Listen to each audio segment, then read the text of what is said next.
Assalamualaikum warahmatullahi wabarakatuh. Halo teman-teman, di video kali ini kita bakal sharing tentang filosofi pendidikan Indonesia topik 1 ruang kolaborasi. Simak sampai akhir ya.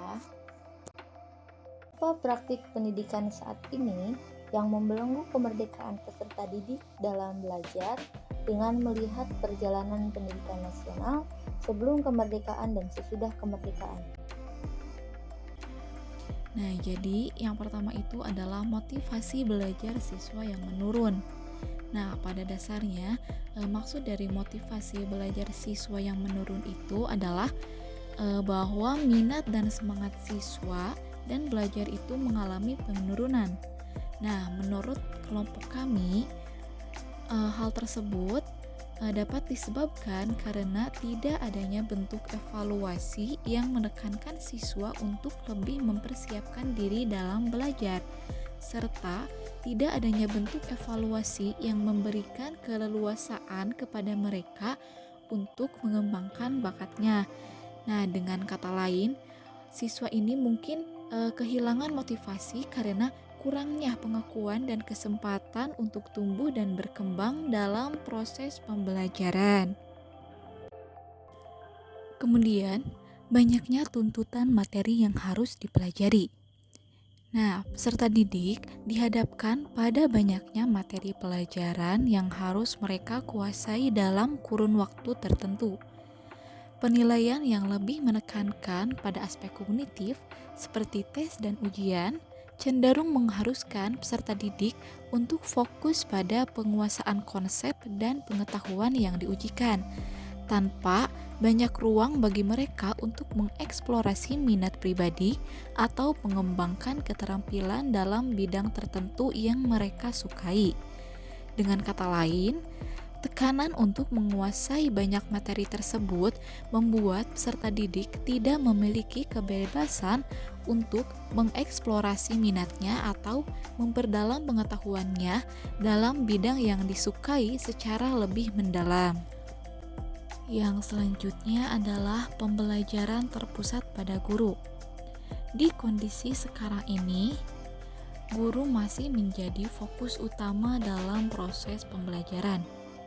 Siswa cenderung hanya menerima informasi yang disampaikan oleh guru tanpa banyak kesempatan untuk berpartisipasi aktif dalam pembelajaran. Pendekatan ini dapat membatasi kemampuan siswa untuk belajar secara mandiri dan mengembangkan keterampilan serta pemahaman mereka secara lebih mendalam. Siswa mungkin kehilangan kesempatan untuk mengembangkan kemampuan berpikir kritis, kreativitas, dan kerjasama karena terlalu bergantung pada pengetahuan dan panduan yang disampaikan oleh guru. Nah, hal ini menurut kelompok kami dapat membatasi siswa untuk belajar. Yang terakhir adalah penerapan kurikulum yang belum merata. Hal tersebut dapat dilihat bahwa masih ada ketidakseragaman dalam cara penerapan atau penggunaan kurikulum yang digunakan di berbagai sekolah. Di beberapa sekolah masih terdapat beberapa kurikulum yang terkesan kaku, sehingga cenderung membatasi kemampuan peserta didik untuk mengeksplorasi atau mengembangkan kreativitas, keterampilan sosial, atau minat dan bakat mereka secara bebas. Sehingga akibatnya mungkin siswa merasa terbatas dalam kesempatan untuk belajar sesuai dengan potensi mereka karena kurikulum yang tidak fleksibel tidak dapat menyesuaikan dengan kebutuhan dan minat siswa secara individual. Adakah model-model pendidikan saat ini yang Anda lihat dapat melepaskan belenggu yang belum memerdekakan peserta didik? Menurut Undang-Undang Dasar Nomor 103 Tahun 2014, terdapat 3 model. Yang pertama itu model discovery learning. Model discovery learning adalah pembelajaran yang dimana pembelajarannya itu berpusat kepada peserta didik. Jadi peserta didik itu dapat menghasilkan penemuannya sendiri dari informasi atau pengalaman yang telah dimilikinya. Yang kedua, model project based learning. Model project based learning adalah model pembelajaran yang bertujuan membimbing peserta didik dalam sebuah proyek kolaboratif yang mengintegrasikan berbagai subjek materi kurikulum. Selain itu, memberikan kesempatan kepada peserta didik untuk menggali konten ataupun materi dengan menggunakan berbagai cara bermakna bagi dirinya. Selanjutnya adalah model problem based learning. Model problem based learning adalah pembelajaran yang dipicu oleh permasalahan yang dapat mendorong peserta didik untuk belajar dan bekerja kooperatif dalam kelompok untuk mendapatkan solusi, berpikir kritis dan analitis, mampu menetapkan serta menggunakan sumber daya pembelajaran yang sesuai. Baik, di sini saya akan menjelaskan mengenai model-model pendidikan. Nah, yang pertama itu ada model discovery learning atau inquiry learning. Nah, menurut Wardani Nanik Sulistia tahun 2016 halaman 22 memaparkan bahwa model pembelajaran discovery learning ini merupakan suatu metode pendekatan pembelajaran yang dipusatkan seluruhnya kepada siswa. Nah, guru ini hanya memberikan kesempatan serta memberikan ruang kepada siswa untuk menghasilkan penemuannya sendiri, menggali kemampuan serta mengonstruksi pengetahuannya, sehingga dapat memberikan kemudahan dalam memahami materi serta dapat lebih dimengerti. Kemudian ada model PBL atau sering disebut dengan project based learning. Nah, menurut Hosnan tahun 2014 di halaman 319 menyatakan bahwa project based learning atau model pembelajaran yang bertujuan untuk memfokuskan peserta didik pada permasalahan kompleks yang diperlukan dalam melakukan investigasi dan memahami pelajaran melalui investigasi. Nah, model ini bertujuan untuk membimbing peserta didik dalam sebuah kolaboratif untuk yang mengintegrasikan sebagai subjek materi atau kurikulum, memberikan kesempatan kepada para peserta didik untuk menggali konten atau materi dengan menggunakan berbagai cara bermakna bagi dirinya dan melakukan eksperimen secara kolaboratif. Kemudian ada model PBL atau problem based learning.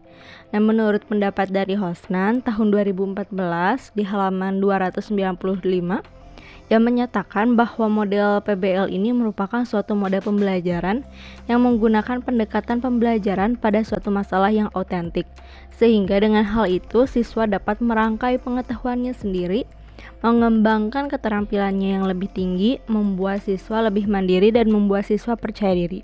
Nah, dalam model pembelajaran ini, guru harus memberikan ruang yang ditata sedemikian rupa sehingga nyaman dan terbuka yang saling untuk bertukar pikiran, sehingga siswa ini memiliki kesempatan untuk menambah kemampuannya.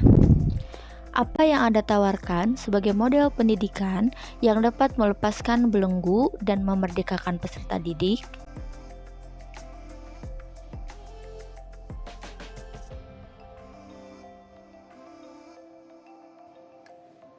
Apa yang Anda tawarkan sebagai model pendidikan yang dapat melepaskan belenggu dan memerdekakan peserta didik? Yang pertama, pembelajaran berbasis keterampilan. Hal yang dikembangkan berkaitan tentang keterampilan belajar abad 21, yaitu 4C. Ada critical thinking, kreatif, kolaboratif, dan komunikatif, serta keterampilan lainnya seperti literasi digital. Yang kedua, teknologi sebagai alat pendukung. Pemanfaatan teknologi dapat memfasilitasi keterbatasan ruang dan waktu serta mengefektifkan pembelajaran yang dilakukan secara mandiri. Ketiga, pembelajaran yang berbasis pada proyek, masalah, ataupun penemuan. Dengan pembelajaran yang diintegrasikan kepada proyek, masalah, ataupun penemuan yang dihubungkan dengan kehidupan sehari-hari, maka peserta didik akan dapat menemukan pembelajaran yang lebih bermakna. Keempat, pendekatan evaluasi formatif dan portofolio Penggunaan berbagai macam jenis evaluasi yang tidak hanya standar memungkinkan bentuk penilaian yang formatif yang berkelanjutan dan pemaparan portofolio yang memungkinkan peserta didik melihat perkembangannya. Yang kelima, pendidikan berbasis kemampuan. Model ini dimajukan atau diajukan kepada peserta didik tidak hanya diukur berdasarkan waktu yang dihabiskan dalam kelas, tetapi berdasarkan pencapaian konkret dalam memahami dan menerapkan keterampilan dan pengetahuan. Peserta didik dapat maju ke tingkat berikutnya ketika mereka telah memahami pengetahuannya sepenuhnya dan menguasai materi yang diajarkan. Yang keenam, pendidikan diferensiasi. Mengakui bahwa setiap peserta didik memiliki kebutuhan, minat, dan gaya belajar yang unik dan menyediakan berbagai jenis materi, penilaian, dan pendekatan pembelajaran yang sesuai dengan kebutuhan individu mereka. Oke guys, sekian yang dapat kami sampaikan. Thank you and see you on my next video. Wassalamualaikum warahmatullahi wabarakatuh.